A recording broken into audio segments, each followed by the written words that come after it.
Toddler moms and new moms, तुम्हाला पण migraine आहे तर तुम्ही मला नक्कीच रिलेट करू शकता. लिटरली ना मान हलवली, डोकं हलवलं, म्हणजे खाली बघितलं वर बघितलं तरीही मायग्रेन इतका जास्त दुखतो. आणि मायग्रेन ट्रिगर्ड होतो माझा फक्त आणि फक्त ओव्हर थिंकिंग आणि स्ट्रेसमुळे आणि रडल्यामुळे. आणि ते माझा नवरा मला दर 3-4 दिवसाआड देतो. त्यात काही माझ्यासाठी नवीन नाही आहे गाईज. आणि तुमच्या पण सोबत असंच होतं का मला नक्की कमेंट करून सांगा.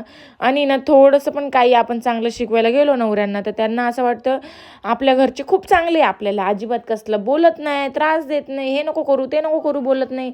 मला माझी बायकोच त्रास देते. ते सगळं जाऊ दे, मी आजची माझी डेली रुटीन शेअर करते. मस्तपैकी इथे संध्याकाळी लाडूला फ्रेंच फ्राईज खाऊ घालून दिले, बटाट्याची भाजी चपाती करून घेतली, जेवण करून घेतलं आणि लाडूला पण जेवू घातलं. आणि जेवताना मला लिटरली आज 10 ते 15 वेळेस उठायला लागले, कारण की कुकर नुसत्या शिट्याच करत होतं, भात काय शिजवत नव्हतं.